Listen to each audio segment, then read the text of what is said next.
Amen. Gloire à Dieu. Donc le titre du message, il est très simple. Quand Dieu nous conduit au désert. Quand Dieu nous conduit au désert. Vous savez, dans notre marche avec le Seigneur, il y a des temps de bénédiction, il y a des temps de délivrance, il y a des temps de victoire, et gloire à Dieu pour cela, mais il y a aussi des temps de désert. Et c'est normal. Ne croyons pas que on traverse des déserts, il y a un problème dans notre vie, on a fait quelque chose de mal. Non, c'est normal. Le désert est quelque chose qui fait partie de la vie chrétienne normale. C'est donc un passage obligatoire par lequel tous les enfants de Dieu doivent passer un jour dans leur vie. C'est obligatoire. Maintenant, évidemment, quand je parle de désert, je ne vous parle pas de l'Arabie Saoudite ou du Maroc ou autre. On parle quand même de quelque chose de spirituel. D'accord ? On est d'accord là-dessus. On parle de quelque chose de spirituel. Et spirituellement, le désert symbolise certaines épreuves par lesquelles nous passons parfois. Mais le désert a tout de même une particularité, c'est que c'est une épreuve qui est voulue par Dieu dans le but de nous amener à une rencontre particulière avec lui. C'est ça qui est un peu particulier avec un temps de désert, c'est une épreuve particulière dans laquelle le Seigneur nous amène pour que nous puissions le rencontrer d'une manière particulière. Et généralement, c'est une rencontre qui change notre vie. Et on va le voir à travers quelques exemples bibliques. Quand le Seigneur nous amène au désert, c'est pour nous transformer, nous changer à travers une rencontre puissante avec lui. Autrement dit, le désert, c'est une bonne nouvelle. Quand le Seigneur nous conduit au désert, c'est une bonne nouvelle, parce que ça veut dire qu'il est en train de nous préparer pour quelque chose d'excellent, quelque chose d'infiniment meilleur que tout ce que nous avons connu jusque-là. Donc c'est une bonne nouvelle. Sauf que, malheureusement, et c'est ce que nous allons voir aussi tout à l'heure, vous savez, le désert, c'est toujours un temps temporaire. D'accord ? Quand le Seigneur nous conduit au désert, il ne nous conduit pas là pour nous y restions toute notre vie. Il ne dit pas maintenant, je vais te construire une maison dans ton désert, tu vas y rester là toute ta vie. C'est un passage. Mais malheureusement, certains restent dans le désert toute leur vie, sans jamais pouvoir parvenir au but que Dieu a fixé pour eux. C'était le cas par exemple des Hébreux, quand ils sont sortis de l'Égypte.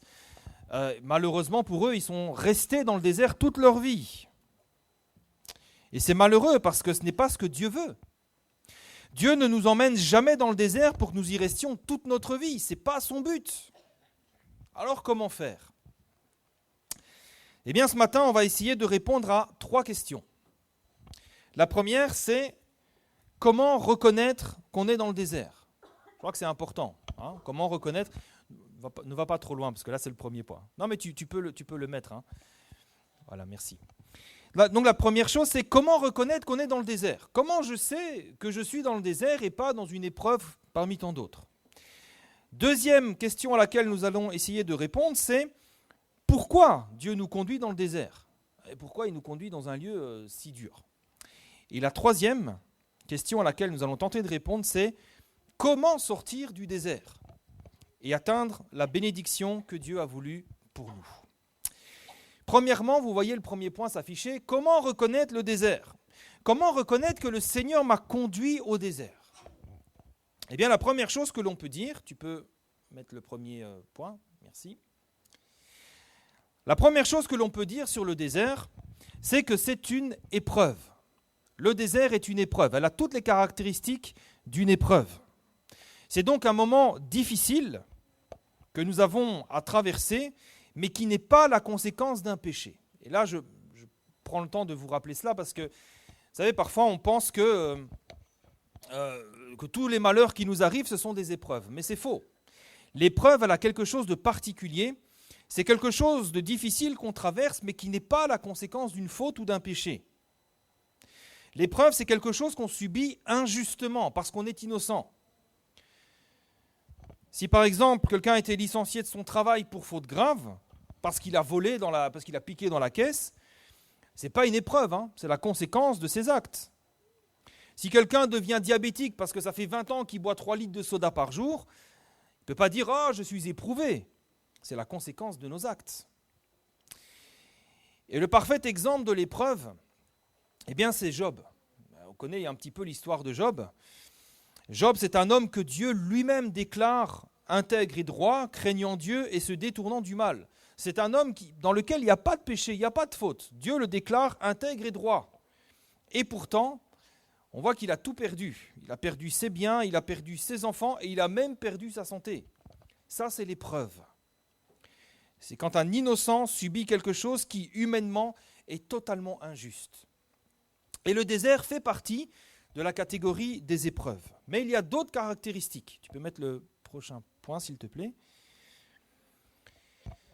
Une autre caractéristique importante du désert, c'est ce qui le distingue un petit peu, on va dire, des autres épreuves. C'est le sentiment de solitude qui l'accompagne. Je remarquais ça souvent, quand on traverse un temps de désert, on se sent seul. Et vous savez, vous pouvez traverser des épreuves, vous vous sentez quand même entouré, vous avez de la famille, des amis. Mais quand on est dans un temps de désert, on se sent seul. Et cette solitude, ça ne veut pas forcément dire qu'on est isolé des autres. Il s'agit d'une solitude intérieure. C'est un peu comme si on était seul avec notre souffrance, sans que personne ne puisse ni nous comprendre, ni nous aider. On est seul. On a beau être entouré, on a beau être écouté, il y a toujours ce sentiment de solitude. Et c'est d'ailleurs aussi ce que nous voyons avec Job. Job, dans sa grande souffrance, il était pourtant entouré, il était accompagné. Il y avait 3 de ses amis qui étaient là avec lui, jour et nuit, qui ont fait le déplacement. Ils sont venus de loin pour le soutenir dans sa souffrance, mais personne n'a pu le soulager. Personne n'a pu lui mettre des mots qui auraient pu lui permettre de comprendre ce qu'il vit et le soulager. Ça a été même tout le contraire. Quand vous lisez le livre de Job, vous voyez à travers ses discours qu'au fil des chapitres, combien il était seul, combien il y avait rien pour le soulager de sa solitude. C'est ce que nous voyons aussi avec le prophète Élie. Élie aussi, il a traversé un temps de désert, un temps de solitude. Vous savez, après sa victoire éclatante sur les prophètes de Baal, vous connaissez l'histoire, hein, il a vaincu les prophètes de Baal d'une manière prodigieuse. Il va fuir à cause de la menace de la reine Jézabel. Et il va connaître un très profond moment de solitude. D'ailleurs, quand Dieu va lui demander « Mais Élie, que fais-tu ici ?» sa réponse est éloquente. 1 Roi, chapitre 19, verset 10, il va dire « J'ai déployé mon zèle pour l'Éternel, le Dieu des armées, car les enfants d'Israël ont abandonné ton alliance, c'est vrai. Ils ont renversé tes autels, ils ont tué par l'épée tes prophètes, c'est vrai. Et là, il y a quelque chose qui n'est plus tout à fait vrai. Il va dire « Je suis resté moi seul et ils cherchent à m'ôter la vie. » Il y a un profond sentiment de solitude, mais ce n'est pas vrai qu'il était seul. Puisque au verset 18, l'Éternel va lui rappeler qu'il y avait quand même 7000 hommes qui étaient restés intègres. Mais lui, ce qu'il ressent à ce moment-là, c'est un profond sentiment de solitude. Donc c'est une caractéristique importante du désert, la solitude. C'est quelque chose aussi que j'ai vécu personnellement. Vous savez, quand j'avais à l'âge de 20 ans, je n'étais pas encore né de nouveau, mais en quelques jours, tout ce sur quoi j'avais fondé ma vie s'est effondré. Du jour au lendemain, en quelques jours. Et ce n'était pas de mon fait, j'avais rien demandé moi, ça m'est tombé dessus comme ça. C'est arrivé subitement. Et c'est la première fois que j'entrais dans un temps de désert comme ça. Pourtant, j'avais connu quand même des moments difficiles, il y avait le divorce de mes parents, il y avait des choses quand même compliquées. Mais là, c'était un véritable temps de désert. Alors c'est vrai que j'avais encore des amis, c'est vrai que j'avais encore de la famille, mais intérieurement et pendant de longs mois, eh bien, je me sentais seul. Seul avec ma tristesse, seul avec ma misère. Donc, une caractéristique importante du désert qui nous permet de reconnaître qu'on est dans un temps de désert, c'est la solitude et un sentiment d'isolement intérieur. Autre caractéristique, tu peux mettre le prochain point s'il te plaît, c'est la sécheresse. Une sécheresse spirituelle intérieure à laquelle bien, Dieu seul pourra répondre. Je vais expliquer ça. Vous savez, parfois, on peut se sentir sec, éprouvé, fatigué, mais on peut quand même trouver du réconfort et un certain rafraîchissement, parfois même ailleurs que dans le Seigneur. Par exemple, vous allez vous balader, ça vous change les idées, ça vous fait du bien. Mesdames, vous allez faire du shopping, vous allez chez le coiffeur, ça vous fait du bien. Il n'y a pas que les dames à qui ça fait du bien. Moi aussi, quand je fais un peu de shopping, je vais chez le coiffeur, ça me fait du bien aussi. D'accord ? Ok, donc, et ça, c'est pas un péché. C'est pas un péché de trouver un peu de réconfort et un peu de rafraîchissement dans ces choses-là. C'est pas un péché. Là où ça devient un péché, c'est quand ces choses-là deviennent des idoles. C'est-à-dire quand ces choses-là remplacent le rôle de Dieu dans notre vie. C'est quand, par exemple, vous remplacez vos temps de prière et vos temps de méditation de la parole par ça, en disant c'est pas là, c'est pas dans la prière que je vais trouver du réconfort, c'est dans du shopping et on fait que ça, ou on fait plus que du sport ou des choses comme ça. C'est quand ces choses deviennent prioritaires sur notre vie d'église, là ça devient un problème. Mais en dehors de ça, ces choses sont tout à fait bonnes et saines pour nous. Et parfois on a besoin de faire un peu de sport, de se balader, de prendre des vacances. Ça nous ressource, ça nous fait du bien, ça nous rafraîchit quand on vit des temps de sécheresse.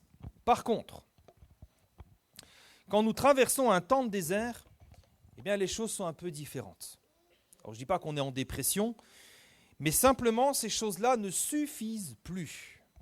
On a soif de plus. On se rend compte que on va au cinéma, on sort, on va au restaurant, on fait des choses qui d'habitude nous réjouissent, mais là, la soif, elle demeure. Ça ne nous soulage plus. On a soif d'autre chose. Quelque chose que Dieu seul peut nous donner. Et c'est ce qui nous permet peut-être de comprendre cette parole que Jésus a dite à cette femme samaritaine, dans Jean chapitre 4, verset 13. Jésus va lui dire, « Quiconque boit de cette eau aura encore soif. » Cette eau naturelle, ces choses naturelles qui étanchent notre soif, qui nous font du bien d'habitude. Mais quiconque en boit aura encore soif. Mais celui qui boira de l'eau que je lui donnerai n'aura jamais soif, et l'eau que je lui donnerai deviendra en lui une source d'eau qui jaillira jusque dans la vie éternelle. Et parfois, ces temps de désert nous permettent de comprendre, de réaliser cette parole et de vivre ces choses. Alors, bien entendu, en tant qu'enfant de Dieu, on a déjà cette communion avec le Seigneur. On a déjà cette relation, on l'entretient par la prière, par la méditation de la parole et par la communion fraternelle. Mais quand nous traversons un temps de désert, eh bien dans notre cœur, il y a une sécheresse, une soif qui nous presse et que rien ni personne ne peut étancher à part le Seigneur. Et c'est vrai que par moments, cette sécheresse associée à la solitude peut nous donner l'impression que Dieu est loin. Et ça aussi, c'est une des caractéristiques du désert. On a l'impression que Dieu est loin. On a l'impression que Dieu nous a abandonnés, qu'il nous a oubliés. Et c'est une expérience qui n'est vraiment pas facile. C'est vraiment très éprouvant intérieurement. Regardez encore une fois Job. Il a traversé un temps de désert incroyable. Regardez son sentiment qu'il exprime dans Job chapitre 30, verset 20. Il va dire « Je crie vers toi et tu ne me réponds pas. Je me tiens debout et tu me lances ton regard. Tu deviens cruel contre moi. Tu me combats avec la force de ta main. Tu me soulèves, tu me fais voler au-dessus du vent et tu m'écrases au bruit de la tempête. » C'est terrible ce qu'il est en train de ressentir à ce moment-là. Il traverse un temps de désert et pour lui, c'est comme si Dieu était loin. Comme s'il crie vers Dieu, Dieu ne le répond pas. Alors évidemment, ce n'est qu'une sensation, parce que le Seigneur n'était pas cruel vis-à-vis de lui. Le Seigneur, bien sûr qu'il entendait son cri, bien sûr que l'Éternel était près de lui. Mais lorsque nous traversons un temps de désert, cette soif et cette solitude peuvent nous donner l'impression que Dieu est loin et que Dieu ne nous écoute plus. Et c'est difficile, c'est dur. Et si nous ne prenons pas garde, eh bien on peut même se mettre en colère contre Dieu. On peut même se mettre en colère contre Dieu. C'est ce qui s'est passé pour les Hébreux lorsqu'ils ont traversé le désert après l'Égypte. Quand ils traversaient des moments difficiles, ils étaient là, ils avaient faim. Ou alors quand le Seigneur les conduit au port de la terre promise, ils voient des géants, on leur parle de géants, de tours fortes, etc. Et là, ils perdent courage. Et ils se disent, mais voilà, si le Seigneur nous a conduits là, c'est pour nous faire mourir. Retournons en Égypte. Ils sont même allés jusqu'à dire que Dieu les avait conduits là pour les faire mourir. Ce qui est totalement faux. On le verra un peu plus tard. Mais quand nous sommes dans un temps de désert, on peut avoir ces sentiments-là, ces sensations-là. Parce qu'on est éprouvé, on se sent seul et on est dans un temps de sécheresse. Alors maintenant, deuxième point. Tu peux avancer le slide, merci. Voilà. Pourquoi le désert ? Pourquoi Dieu nous conduit-il au désert ? pourquoi ce Dieu qui nous aime tant nous ferait-il subir une telle chose? Eh bien, vous avez la réponse ici, la première réponse. Le désert est un lieu de rencontre avec Dieu. C'est un lieu de rencontre. Quand Dieu nous conduit au désert, Dieu veut nous isoler pour un temps, pour nous amener à le chercher d'une manière plus intime et d'une manière plus profonde. C'est un temps d'isolement pour rencontrer Dieu. Et je vais même aller plus loin. C'est comme si le Seigneur nous isolait de tout pour que nous n'ayons plus d'autre choix que de chercher sa face et de crier à lui.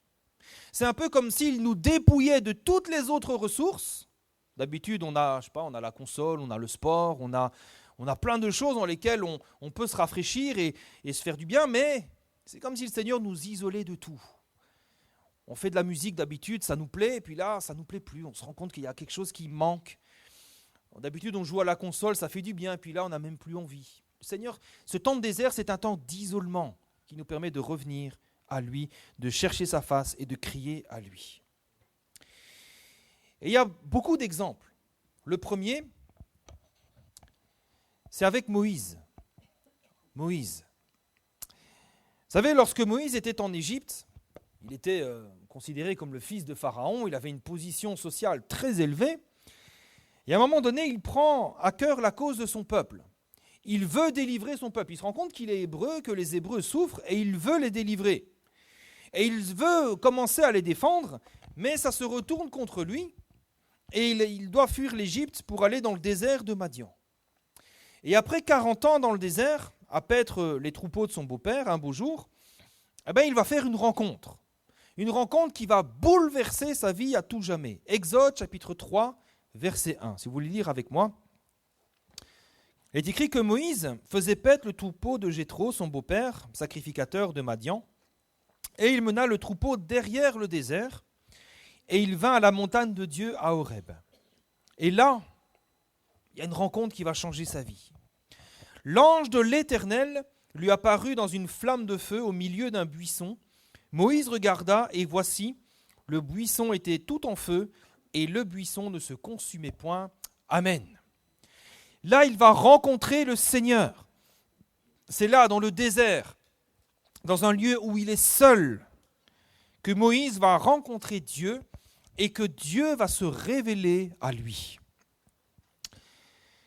Et c'est là, donc, dans ce désert, seul à seul avec Dieu, que Moïse va recevoir ce mandat divin. Il va recevoir cet appel de Dieu pour mener les Hébreux hors de l'Égypte et les conduire dans la terre promise. Donc on voit que le désert est un lieu où Dieu nous conduit quand il veut se révéler à nous d'une manière particulière. Deuxième exemple, c'est avec Élie. Vous vous souvenez d'Élie? Il a fui devant les menaces de la reine Jézabel, il est dans le désert, il se sent seul. Et là, le Seigneur va se révéler une première fois à lui, non pas pour lui dire de retourner d'où il vient, le Seigneur ne va pas lui dire retourne dans le pays, non, il va le conduire plus loin dans le désert, au même endroit que Moïse était, la montagne de Dieu à Horeb, comme Moïse. Et donc là, après cette longue traversée du désert, où il est seul, où il y a un temps de sécheresse, c'est là que le Seigneur va se révéler à lui, mais d'une manière, là encore, tout à fait particulière. On connaît à peu près l'histoire. Dans 1 Roi 19, versets 11 à 12, on voit que le Seigneur, donc il se révèle à lui, on voit qu'il y a un vent fort et violent.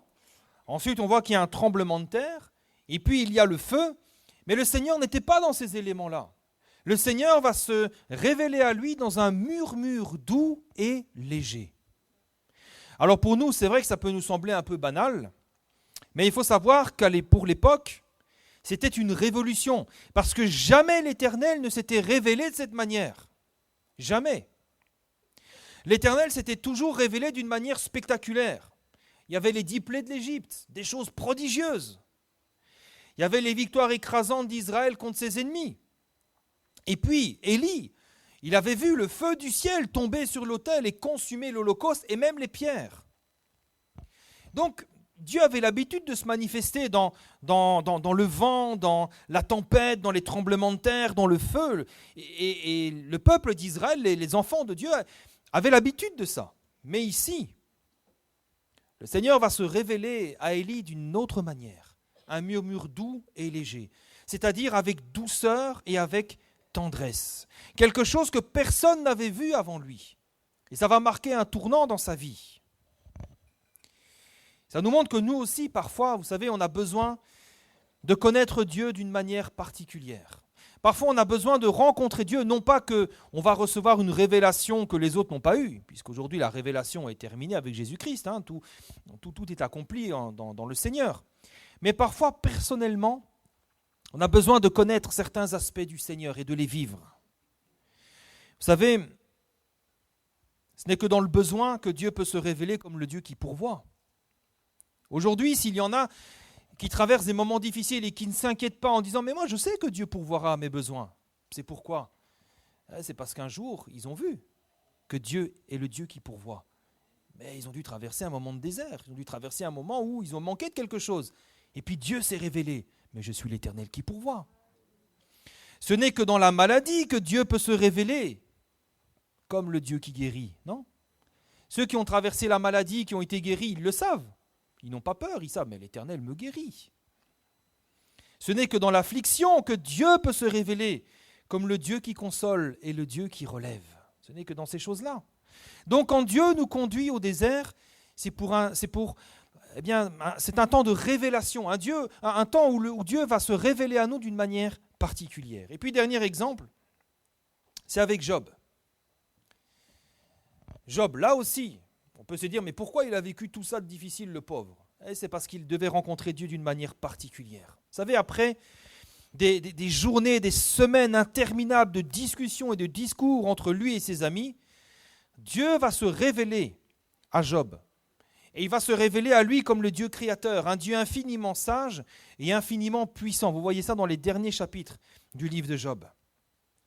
Et cette rencontre particulière avec Dieu va tellement le marquer, lui qui était intègre et droit, qu'après avoir tant souffert, il va déclarer la chose suivante, Job 42, verset 5, « Mon oreille avait entendu parler de toi, mais maintenant mon œil t'a vu, c'est pourquoi je me condamne et je me repens sous la poussière et sur la cendre. » Ça, c'est un homme qui a souffert, c'est un homme qui a souffert injustement, qui a tout perdu. Et il aurait pu dire, « m'y fais pitié, m'y fais pitié, m'y fais pitié. » Non. Après cette rencontre avec Dieu, dit Seigneur, c'est vrai, j'avais entendu parler de toi, mais là mon œil a vu ta puissance, ta gloire, ta magnificence. Je ne suis rien devant ta puissance, devant ta sagesse, Seigneur. Tous mes discours sont vains et inutiles. Et il va dire, Seigneur, et c'est fort, hein, je me condamne et je me repens sous la poussière et sur la cendre. Il ne se plaint plus, mais il se repent devant la grandeur et la majesté de Dieu. Vous savez, c'est bien de connaître des choses sur Dieu. C'est bien de lire des livres, d'entendre des prédications. C'est bien de connaître toutes ces choses sur Dieu. Mais c'est autre chose de connaître Dieu. C'est autre chose. Et le désert nous permet non plus seulement de connaître des choses sur Dieu, mais de le rencontrer réellement. Une réelle rencontre et vivante, une rencontre personnelle avec Dieu. Et ce genre de rencontre, ça change votre vie. Vous savez, quand à 20 ans, j'ai rencontré mon premier temps de désert, c'était un temps, c'était difficile. J'étais seul, j'étais sec, c'était difficile. Et ça a été un long chemin. Bon, je dis long, c'est relatif. Hein. Je me souviens très bien que cette rupture avec ma vie passée, ça s'est passé au mois de juin, vers la fin juin. Et cette réelle rencontre avec Dieu, ça s'est fait au mois de février. Hein, c'était le 13 février 2005, quelques mois plus tard. Et ça a été une réelle rencontre avec Dieu. Ça a été tout un cheminement hein, dans le désert, jusqu'à ce moment-là où je l'ai rencontré. C'était dans un camp de jeunesse, vous connaissez mon témoignage. C'était dans ce camp de jeunesse où, le dernier jour, le pasteur, donc il a prêché, puis il fait un appel, je me suis levé, et puis là, eh bien, j'ai réalisé ma misère. J'ai réalisé l'amour que Dieu m'avait témoigné durant tous ces mois. J'ai réalisé ma misère, et là, j'ai fait cette prière toute simple. J'ai dit, Seigneur, tu vois, je suis en train de gâcher ma vie, alors viens. Et là, il y a eu cette rencontre. Là, le Seigneur est venu dans mon cœur, il est venu dans ma vie, il y a eu cette réelle rencontre. Et là, j'ai été sauvé. Et ça a été un changement jusqu'à aujourd'hui. Un changement qui a bouleversé ma vie, de manière positive. Hein. Ça a bouleversé ma vie jusqu'à aujourd'hui. Mais ça s'est fait dans un temps de désert.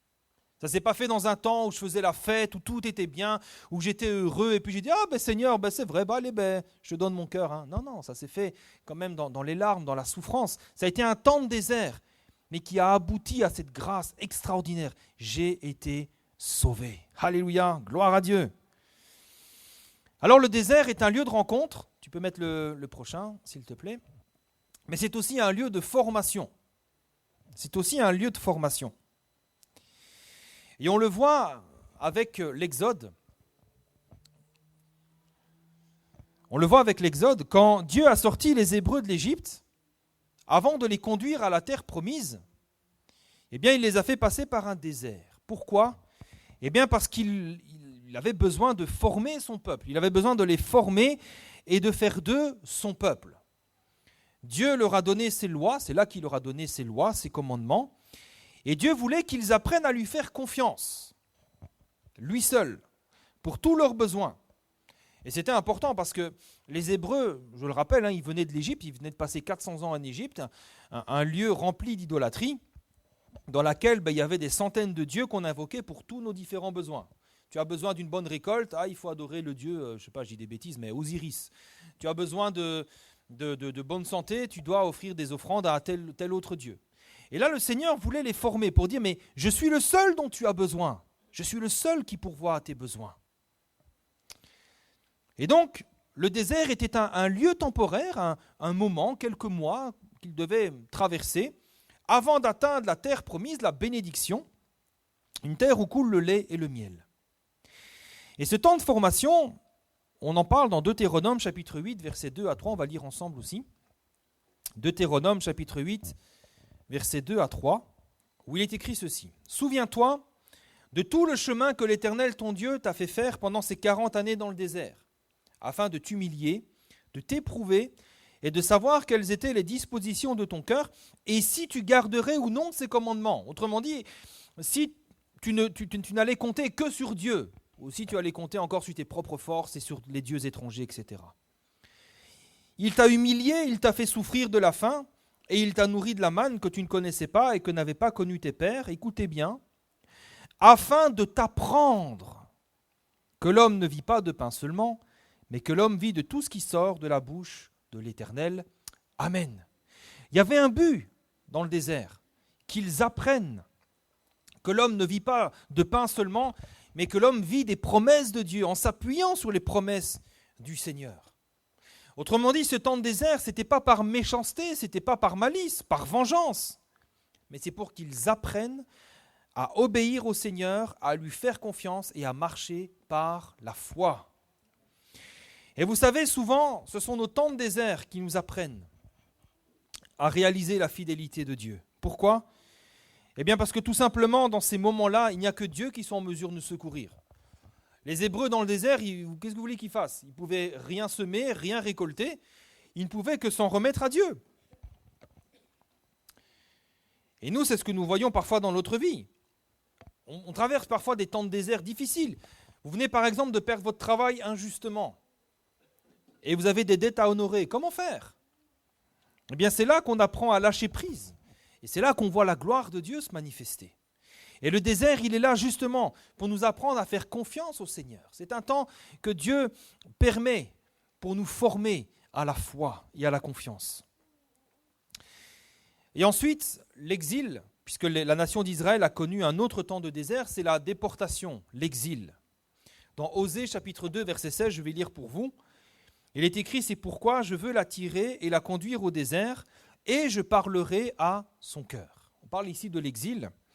L'exil à venir, un moment douloureux où la nation d'Israël allait être arrachée de sa terre pour être amenée en servitude dans une terre étrangère. Et ce temps de désert a été voulu par Dieu à cause des nombreux péchés de son peuple. À un moment donné, le Seigneur il a dit « Stop, je vais les emmener loin, je vais les emmener dans l'empire babylonien. Et ça sera pour eux un temps de désert. Et là, je parlerai à son cœur. » Autrement dit, c'est un temps où un temps que Dieu a mis à part pour parler au cœur de son peuple et les ramener à lui. Et ça a produit son fruit, puisque depuis lors, depuis qu'ils sont revenus dans leur terre, Ils ne se sont plus jamais tournés vers les idoles et ils se sont consacrés à observer la loi de manière très scrupuleuse. Ce temps de désert a donc été formateur pour eux. Ils sont revenus à Dieu, ils ont abandonné leurs idoles et ils ne se sont plus mêlés aux nations étrangères. Et cette histoire, l'histoire de la nation d'Israël, nous montre que le Seigneur peut parfois nous attirer dans le désert pour que nous revenions à lui de tout notre cœur. Nous aussi, nous pouvons connaître des temps d'exil au désert parce que ce sont des temps où le Seigneur nous ramène à lui. Et ce sont des choses qu'on a déjà vues. Une maladie, une circonstance particulièrement difficile, et là, tout à nouveau, on se dit « Ah, Seigneur !» Et on commence à nouveau à crier au Seigneur. Maintenant, nous ne devons pas voir ça comme une punition. C'était pas une punition. C'est pas ça. Parce que c'est un acte d'amour de la part de Dieu, notre Sauveur. Le Seigneur, quand nous sommes un peu légers avec Dieu et qu'il nous conduit au désert, ce n'est pas une punition. C'est un acte d'amour. Parce que si le Seigneur nous abandonnait dans notre péché, si le Seigneur voyait certains de ses enfants se détourner de lui, s'il disait on saute à zot, ils ont la parole, qui se débrouillent, qui serait sauvé? Non. Quand le Seigneur voit que certains de ses enfants s'éloignent et s'endurcissent, à un moment donné, il les prend, il les conduit au désert.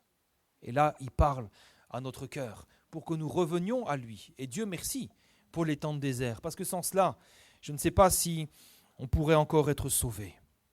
Alors oui, parfois le Seigneur nous attire et nous conduit au désert pour parler à notre cœur et pour nous ramener à lui. Maintenant, on en vient à la dernière question. Comment sortir du désert? Dernière question. Comment sortir du désert?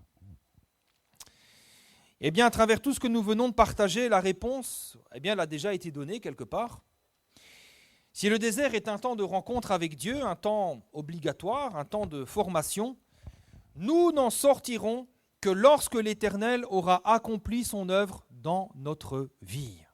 Amen. Ça, c'est important de le comprendre. Comment on sort du désert? Eh bien, tout simplement quand le Seigneur a achevé son œuvre dans notre vie. C'est pour ça que lorsque nous traversons un temps de désert, nous devons nous attacher plus que jamais à chercher le Seigneur, tandis que lui est en train d'accomplir son œuvre dans notre vie. Seigneur, qu'est-ce que tu attends de moi? Qu'est-ce que tu es en train de faire dans ma vie? Quelle œuvre poursuis-tu dans mon cœur, Seigneur? Seigneur, parle-moi afin que je puisse t'obéir. Parfois, on est là, on prie, on dit « Seigneur, sors-moi de là, sors-moi de là, sors-moi de là ». Le Seigneur va dire « Non, je ne peux pas te sortir de là. Il y a quelque chose que je dois faire dans ta vie avant. » Et si on s'obstine en disant « Seigneur, sors-moi de là, Seigneur, je ne veux pas souffrir, Seigneur, j'en peux plus », on ne s'en sortira jamais. Il faut plutôt prier en disant « Seigneur, qu'est-ce que tu attends de moi? Je suis dans un temps de désert. Je me sens seul. Il fait sec. C'est difficile, Seigneur. Mais qu'est-ce que tu attends de moi? Quelle est l'œuvre que tu poursuis dans ma vie, Seigneur? Parle-moi parce que je veux t'obéir humblement. » Là, vous marchez sur le chemin où vous allez commencer à sortir du désert. Alors maintenant, c'est vrai qu'on a tous hâte de sortir du désert quand nous y sommes. C'est pas agréable d'être dans le désert. Mais nous devons comprendre que nous n'en sortirons que lorsque le travail du Seigneur sera terminé. C'est la seule condition. Quand le travail du Seigneur est terminé, là, on sort du désert. C'est pour ça, frères et sœurs, que nous ne devons pas nous tromper de combat. Quand nous sommes dans le désert, nous ne devons pas nous obstiner à dire « Seigneur, délivre-moi, Seigneur, délivre-moi ». Mais nous devons plutôt nous obstiner à chercher le Seigneur, à chercher sa face. Vous savez, parfois, il y a des épreuves, des temps injustes que l'on vit. « Seigneur, délivre-moi », le Seigneur nous délivre. Vous avez une maladie, quelque chose, « Seigneur, délivre-moi, guéris-moi ». Et le Seigneur vous guérit, gloire à Dieu. Mais quand vous voyez que ça dure un peu longtemps, que ça persiste, vous priez, et le Seigneur ne vous guérit pas, ou le Seigneur ne solutionne pas le problème tout de suite, peut-être que c'est un moment de désert. Et là, au lieu de dire « Seigneur, délivre-moi », dire plutôt « Seigneur, qu'est-ce que tu essayes de faire dans ma vie ? Parle-moi, Seigneur, parce que je veux t'obéir. Je ne veux pas pécher contre toi, je veux simplement que tu puisses faire ton œuvre dans ma vie. Je veux simplement être comme l'argile entre les mains du potier. » Vous savez, il y a autre chose de très important à comprendre avec le désert, et c'est vraiment peut-être le point central S'il y a une chose à retenir, retenez ça. Notez-le même s'il le faut. Il y a quelque chose de très important à comprendre avec le désert. C'est que nous ne pourrons jamais raccourcir le temps que nous avons à y passer. Ce n'est pas parce que tu pries, tu jeûnes en disant « Seigneur, sors-moi de là » que le Seigneur, à un moment donné, va se dire « Bon, ok, ça va, c'est bon, allez, hop, je te sors du désert. » Voilà. Non. Le désert, c'est un temps incompressible. On ne peut pas le raccourcir. Par contre, ce qu'on peut faire, c'est l'allonger. On ne peut pas le raccourcir, mais on peut l'allonger. Et c'est ce qui s'est passé avec les Hébreux lorsqu'ils sont sortis de l'Égypte. Dieu avait défini un temps. J'imagine, c'est pas biblique, mais j'imagine. Le Seigneur s'était dit, 3 mois dans le désert, ça sera suffisant. Combien de temps ils sont restés, eux ? Ils sont restés 40 ans. 40 ans.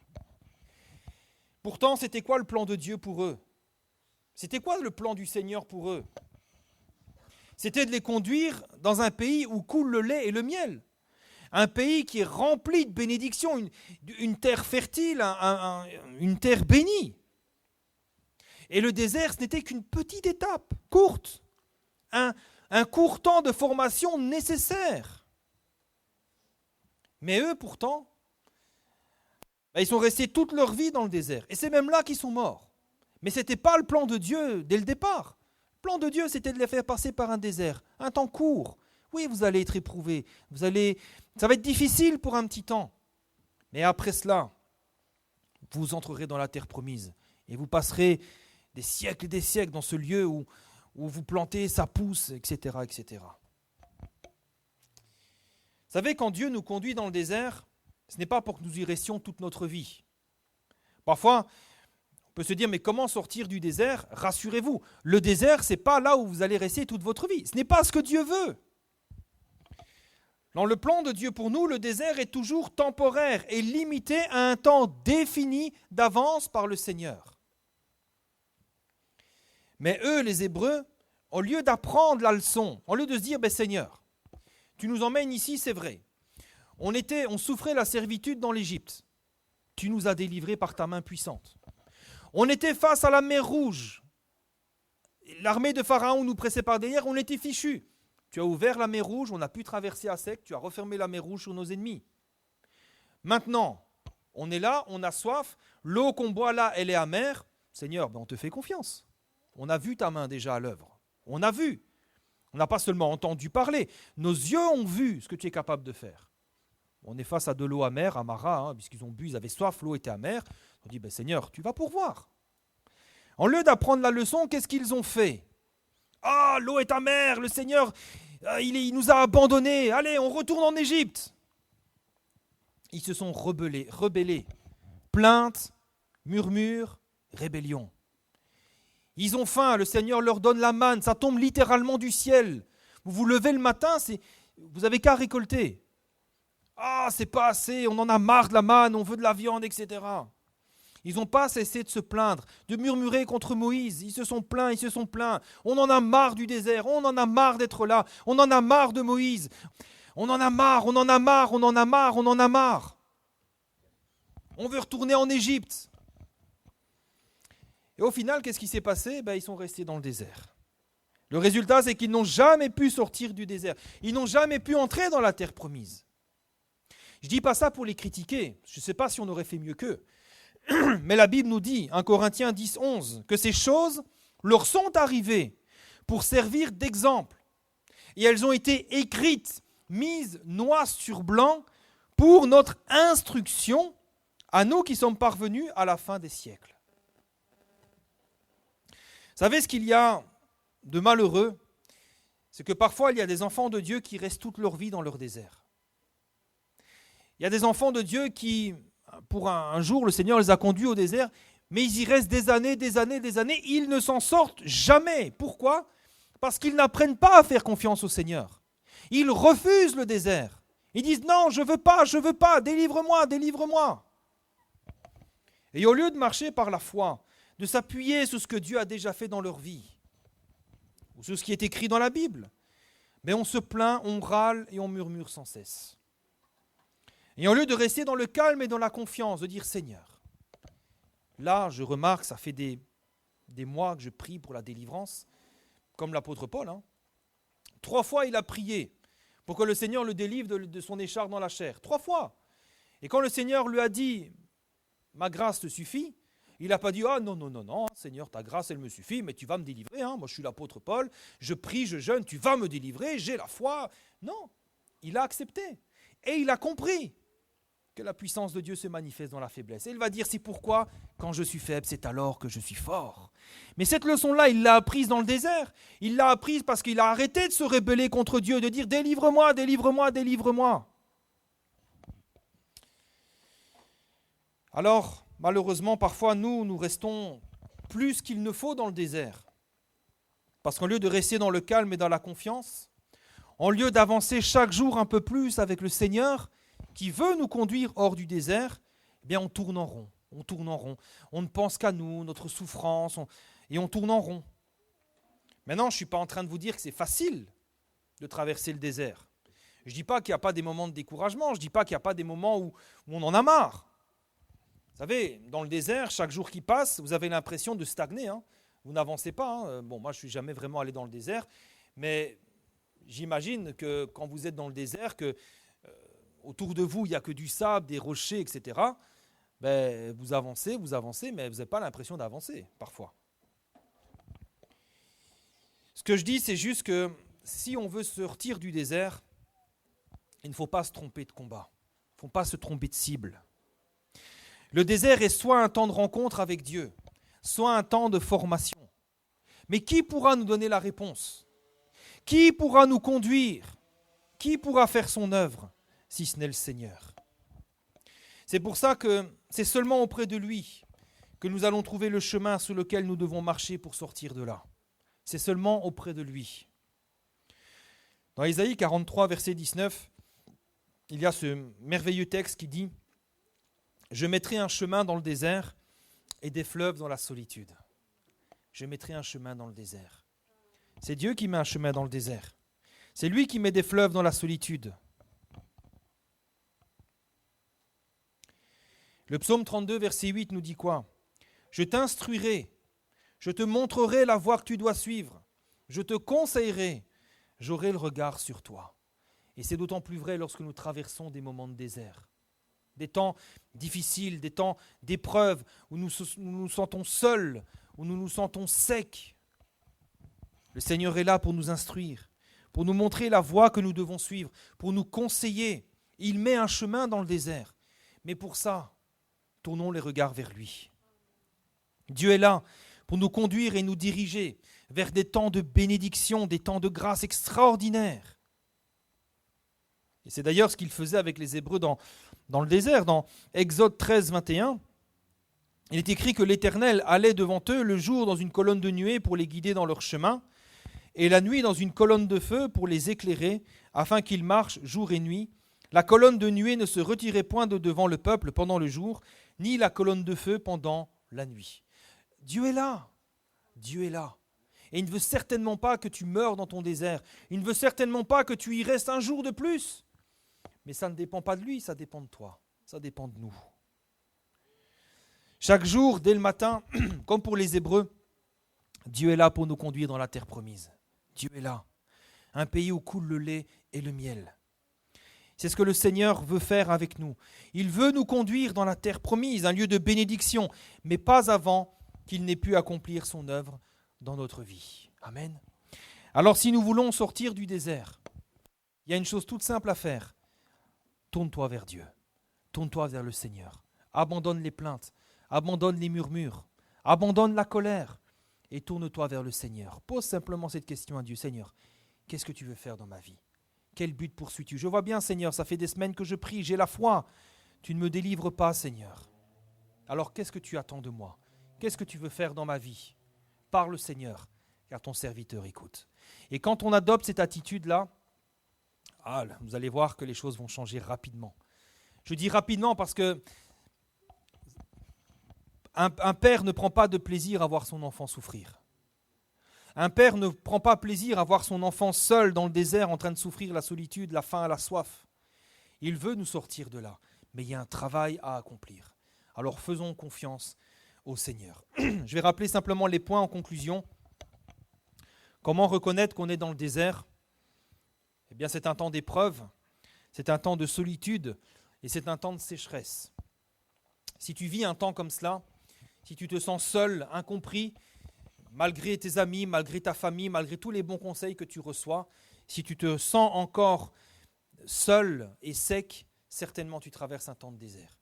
Si ça fait des semaines, des mois que tu pries pour ta délivrance et que l'épreuve demeure, tu es probablement dans un temps de désert. Alors pourquoi Dieu nous conduit dans le désert? Ce n'est pas par malice, ce n'est pas par méchanceté, ce n'est pas parce qu'il ne nous aime pas, ce n'est pas pour nous punir, pas du tout. C'est un lieu de rencontre. Dieu veut se révéler à toi d'une manière particulière. Il veut que ton oreille a entendu parler de lui et il veut maintenant que ton œil le voie.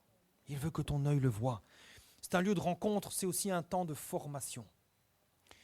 Et comment sortir du désert maintenant? Comment atteindre la bénédiction? Chercher sa face. Il faut chercher sa face. Et prendre garde aux plaintes, aux murmures et à la rébellion. Souvenons-nous, ne soyons pas comme les Hébreux dans le désert, qui n'ont jamais cessé de se rébeller contre le Seigneur. Dieu veut nous sortir de là. Mais prenons le temps de dire, eh bien Seigneur, ça fait des semaines, des mois que je prie pour cela. Rien ne se passe.